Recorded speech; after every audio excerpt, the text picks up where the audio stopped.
Mungkahi sa mas maagang pagtatapos ng school year 2024 to 2025. Yan, medyo confusing. I-adjust kasi, na, oo. That's right. Kasi kami mga magulang nagtatanong, ano ba talaga, kuya? Ano ba talaga? Oo, kasi DepEd? mangyayari, iigsi yung bakasyon ngayong taon na to. Although kasi, kung naalala mo, kaya lang naman na-adjust siya noong 2020 dahil sa pandemic. Di ba ang Oo. haba ng bakasyon ng mga estudyante? From March, April, tapos pumasok sila, pero online, September na, di ba? So, Kaya nasanay tayo sa bagong schedule. Ngayon, balak pala natin bumalik doon sa dati. Oo, Paano June. iba na nasanay na? Well, anyway, kasama po natin ngayon para pag-usapan itong Basic Education Development Plan for 2030 approval. Ating pag-uusapan, walang iba, kasama si Pasig City Representative Roman Romulo, Chairman ng House Committee on Basic Education and Culture. Congressman Romulo, welcome back. Magandang tanghali po. Magandang tanghali, Nina, at saka syempre kay Ma'am Weng at sa lahat po na nakikinig, na nanonood po sa atin. Magandang tanghali po sa ating lahat. Congressman, unang-una, ano po ang inyong reaksyon doon sa proposal o rekomendasyon ng DepEd na mas pabilisin o mas paikliin ang school year 2024 to 2025? In fact, Nina, meron kaming committee meeting nung Lunes kung saan nagka-oversight kami sa iba-ibang mga areas ng concern tungkol sa ating edukasyon. Isa po doon was the academic calendar. Kasi kung maalala rin po ninyo, Nina, noong mga Marso, ay nagkaroon din po kami ng oversight committee meeting tungkol sa academic calendar. Noong panahon na yon, ang latag po sa Committee on Basic Education ng Department of Education noong Marso ay ibabalik raw po nila unti-unti yung academic calendar kung saan yung summer magiging April, May. Pero ang sinabi po nila sa atin noon ay probably po hindi ganun kabilis, magiging 5 academic calendar bago maibalik. Pero nakita po natin ngayong Abril ay talagang napakaraming klase ang nakakakanselado, yung face-to-face. Ang nangyayari po ay talagang online or modules. Sa ibang parte naman po, bagamat nagkakatuloy, talagang may discomfort raw po talaga yung teachers, pati yung mga students sa pagpasok sa paaralan. Kaya nagkaroon po ng mungkahi ang House of Representatives. May resolution po na sinasabi po, hinihikayat ang Department of Education na pabilisin po yung pagbalik sa old academic calendar kung maaari dahil talagang sobrang tindi ng init. Hindi po katulad nung noon. Kaya nung Lunes po, pinatawag po namin ng DepEd para malaman kung ano ang meron na po bang developments na bago. Baka mamaya ay ganun kahaba pa rin ang plano nila.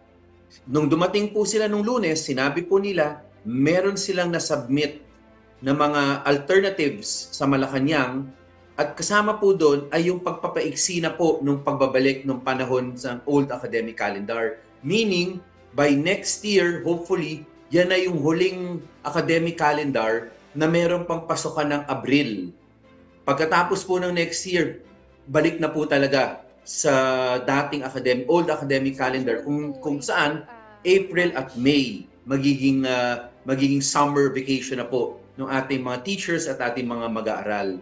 Kaya sa totoo po, sa amin sa house po, sang-ayon po kami na maibalik na sa ngayon kasi talaga nakikita po natin, apektado yung continuity of learning. Nina, nabanggit mo nga, magulang ka ng anak mo pumapasok. Alam natin na hindi maganda yung paputol-putol na klase at equally, hindi rin maganda na hindi face-to-face. Wala talagang substitute ang face-to-face. Yan talaga ang pinaka-effective. Kailangan talagang minimal lang yung paggamit ng online o yung modules. Kaya dahil tumitindi talaga ang init, maganda na po talaga na maibalik natin sa old academic calendar. So sir, mula po sa rekomendasyong iyan, mababawasan ng recommended na 180 days na kabubuang face-to-face classes ng mga kabataan. Ano po yung magiging epekto nito sa learners? Unang-una, Ma'am Weng, ngayon academic calendar na ito, base sa hearing nung Lunes, lumalabas na hindi rin naabot ng yung minimum na 180 days. Pero sabihin na natin, wag na natin pagtalunan kung 180 days o hindi. Alam rin natin na napakaraming araw na hindi po tayo nag-face-to-face, nag-online po tayo o nag-modules. Alam po natin, hindi ganun ka-effective yun. Siguro hindi naman tayo dapat maging masyadong rigid na kailangan maabot natin. Ang kailangan po, quality education. Hindi yung checklist na maabot lang natin yung minimum number of days, yung mga ganung bagay. Ay kailangan po, yun ang abutin natin. Ang importante po, na ihahatid natin kalidad na edukasyon. Ang sabi nga po nila, kung next year ay isu-shorten na po natin para makabalik sa old academic calendar, probably po talagang hindi raw umabot yung 180 days. Sa hearing po nung Lunes, lumabas rin. Ang isang alternatibo dyan ay siguro, para kung talagang rigid tayo, gusto natin umabot doon, ay Sabado merong online o modules para maabot yon. Pero sa akin din, yung 180 days na yan, kung polisiya man yan o batas yan, siguro naman po mapagkakasunduan yan ng Department of Education ng Malacanang, ng House of Representatives at ng Senado, na kung kinakailangan po, magpasa po tayo ng exemption para sa next academic calendar. Ang importante po, hindi yung 180 days na minimum. Ang importante, quality education ang nahatid natin sa bawat mag-aaral. So sir, pero di ba 200 days talaga yung school calendar ng mga estudyante? So yung sinasabing 180, face-to-face lang? Hindi po. Ang requirement is 180 to 220 days. Yan po yung requirement. Minimum of 180 days, maximum of 220 days. Yan po, again po, yung underlying po niyan ay dapat kalidad na edukasyon yung hinahatid natin. Pero Ma'am Weng, itong nakalipas lang itong Abril lang, panahon na Abril, kahit bilangin po natin yung number of days na cancel po tayo ng face-to-face. Nag-shift tayo to online. Nag-shift tayo to module. Again po, again, that is assuming na lahat ng tablets ay gumagana. That assumes na lahat po ng yung Wi-Fi ay stable. Pero alam po natin, hindi totoo yan. Alam natin ang pinaka-effective is face-to-face. Kaya alam rin natin ang katotohanan na ang importante, kalidad ng edukasyon ang ating maihatid, whether that is 180 days o the maximum of 220 days, o kung kailangan bumawas sa 180 days, importante po, tuloy-tuloy, continuity of learning and kalidad na edukasyon ang naihatid natin sa bawat learner. Kasi kasama pa dyan na binabawas, sir, yung di ba, pagka nasususpend ng klase dahil may bagyo, may mga strike. Alam mo, Ma'am Weng, sa totoo, sabi nga natin, last year pa po kasi yung issue na to ng academic calendar. Di ba, I think na-interview rin ako nila Ma'am Nina last year, na pag-usapan natin dito sa ating bansa, dadalawa lang naman po ang season tag-ulan at tagtuyot. Pag tag-ulan, ang problema po natin, sa totoo po, ang problema natin doon yung bagyo. Minsan nagagamit pang evacuation center yung ating mga paaralan. So, ang sinasabi nga natin, last year pa, ang dapat tingnan ng Department of Education, kung ano ang pipiliin niyang academic calendar, ay kung saan pinakakonti mababawasan yung continuity of learning, yung tuloy-tuloy po na pag-aaral. Kasi both ways po talagang apektado. Pangalawa, kung ano man ang piliin ng DepEd, kung ano yung recommend nila na doon tayo ulit na academic calendar, kailangan may challenges po, whether tagtuyot o tag-ulan. Kailangan po makipagpulong na po sila sa DPWH, sa DICT. Kailangan po siguraduhin po nila na unang-una, yung mga moving forward po, pag gagawa tayo ng school building o magre-repair ng school building, kailangan maganda yung ventilation.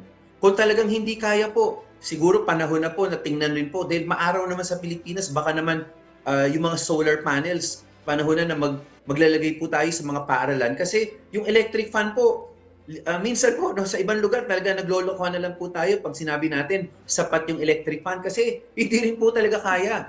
Talagang aircon po talaga ang kailangan. So, maaari po na with DICT, DPWH, yun ang sinasabi lang natin, complete staff work, makipagpulong na po ng DepEd, kailangan siguro ng solar panels. Tingnan po natin kung ano yung mga iba-ibang alternatibo para masigurado natin na komportable naman yung pagpasok sa paaralan.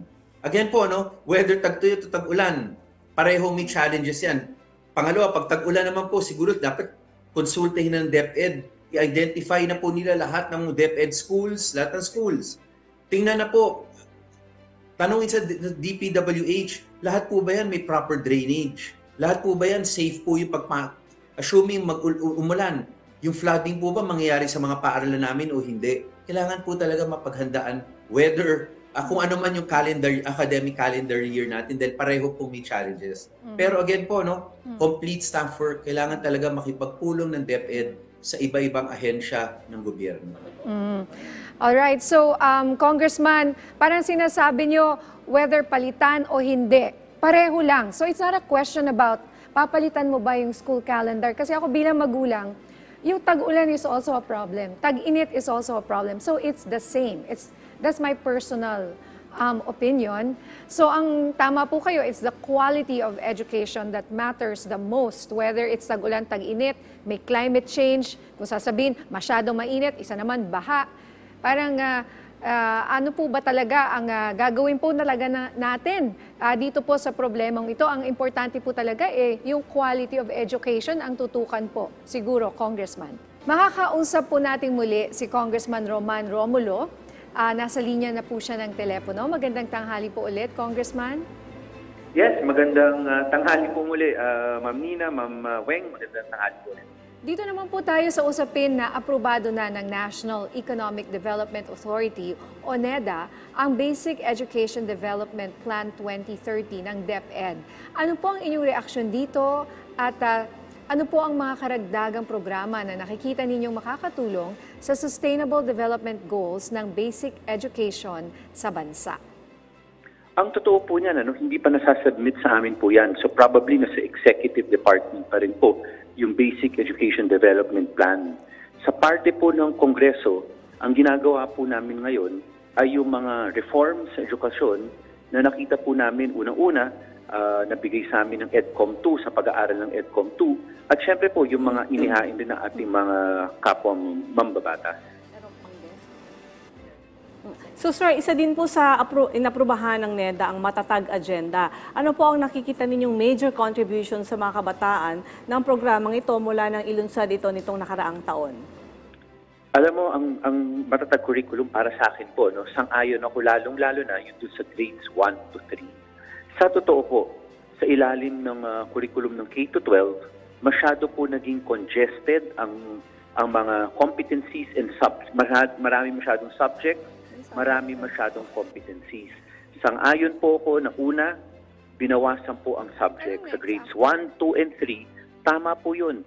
5 subjects lang po, 6 pagdating ng grade 3. Mag-focus lang sa reading comprehension, yung reading, sa mathematics age-appropriate at sa GMRC. Yan po yung inilatag po sa amin na matatag curriculum for 1 to 3. Alam rin po natin, base sa international assessment exams, yung PISA, as an example, hindi po maganda ang scores natin pagdating sa reading comprehension. Alam rin po natin na matalino ang batang Pilipino. Tiningnan po natin ang curriculum, masyadong maraming subjects. Kaya nung sinabi ng matatag curriculum na babawasan po yan, tama po yan. Ang sinasabi lang po namin sa Department of Education, hanggang ngayon po, last year pa po linatag yung matatag curriculum, yung 5 subjects sa grades 1, 2, 3. Pero this year po, ang ginawa lang po nila, pilot implementation. 35 schools lang. Doon lang po nila in-implement. We have about 47,000 schools sa buong Pilipinas na DepEd.